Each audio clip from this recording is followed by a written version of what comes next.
ঢাকাসহ দেশের বিভিন্ন স্থানে শক্তিশালী ভূমিকম্প অনুভূত হয়েছে। বাংলাদেশের আবহাওয়া অধিদপ্তরের তথ্য অনুযায়ী এই ভূমিকম্পের মাত্রা ছিল 5.7। এর উৎপত্তিস্থল নরসিংদীর মাধবদী। ভূমিকম্পের গভীরতা ছিল 10 কিলোমিটার। অন্যদিকে মার্কিন ভূতাত্ত্বিক জরিপ সংস্থা USGS বলছে, রিক্টার স্কেলে ভূমিকম্পটির তীব্রতা ছিল 5.5। 21 নভেম্বর শুক্রবার সকাল 10:38 হওয়া এ ভূমিকম্পে তীব্র ঝাঁকুনি অনুভূত হয় রাজধানী সহ দেশের বিভিন্ন স্থানে। ভূমিকম্পটি কয়েক সেকেন্ড স্থায়ী ছিল। এতে রাজধানীর বিভিন্ন অঞ্চলের বাসিন্দারা আতঙ্কিত হয়ে রাস্তায় নেমে আসেন।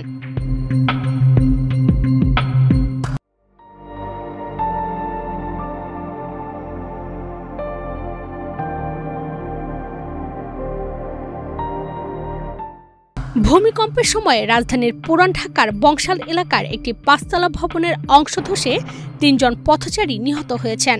তবে তাৎক্ষণিকভাবে নিহতদের নাম পরিচয় জানাতে পারেনি পুলিশ।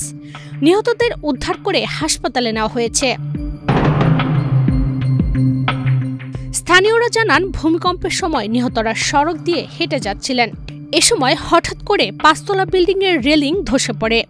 রেলিংয়ের আঘাতে 3 জন পথচারী ঘটনাস্থলেই নিহত হন। এছাড়া রূপগঞ্জের গোয়ালাকান্দাইল এলাকায় দেওয়াল ধসে মায়ের কোলে থাকা একটি 7 মাসের শিশু মারা গেছে। গুরুতর আহত অবস্থায় তাকে হাসপাতালে নিয়ে যাওয়া হয়। ফায়ার সার্ভিসের তথ্য অনুযায়ী রাজধানীর আরমানিটোলার কসাইটলির একটি 8তলা ভবন ধসে পলেস্তরার কিছু আলগা অংশ ও কিছু ইট খসে পড়েছে। রাজধানীর খিলগাঁও এলাকায় নির্মাণাধীন ভবন থেকে ইট পড়ে একজন আহত হয়েছেন। এছাড়া পুরান ঢাকার সূত্রাপুর, ডেমরা, বাড্ডা, উত্তরা, কলাবাগান সহ রাজধানীর বেশ কিছু এলাকায় কয়েকটি ভবন হেলে পড়েছে। ফায়ার সার্ভিসের একাধিক টিম ঘটনাস্থলে পৌঁছেছে। তবে ভবন হেলে পড়ায় এখন পর্যন্ত কোনো হতাহতের ঘটনা ঘটেনি। এদিকে প্রধান উপদেষ্টার কার্যালয়ে একটি ভবন ক্ষতিগ্রস্ত হওয়ার খবর পেয়ে ঘটনাস্থল পরিদর্শন করেছে satellite fire station.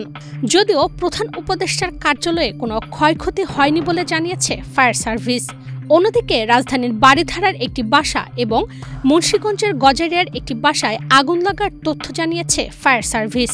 Baridhara fire স্টেশনের 2টি এবং গজারিয়ায় 2টি ইউনিট অগ্নি নির্বাপনে কাজ করেছে। সামাজিক যোগাযোগ মাধ্যমে ছড়িয়ে পড়া ভিডিওতে দেখা যায়, অনেক বাসার জানালার কাচ, আলমারি, শোকেজ সহ আসবাবপত্র ও কাচের বিভিন্ন জিনিসপত্র ভেঙে পড়েছে এবং বিভিন্ন এলাকার অনেক ভবনের দেয়ালের ইট খসে পড়েছে। শুধু বাংলাদেশে নয়, পার্শ্ববর্তী দেশ ভারতেও এই ভূমিকম্প অনুভূত হয়েছে। এনডিটিভির খবরে বলা হয়েছে, ভারতের পশ্চিমবঙ্গের কলকাতা সহ আশেপাশের এলাকায় ভূমিকম্প অনুভূত হয়েছে। এখন পর্যন্ত কোনো ধরনের ক্ষয়ক্ষতি বা হতাহতের খবর পাওয়া যায়নি। ইশরাত চৈতি, বাংলাদেশ প্রতিদিন।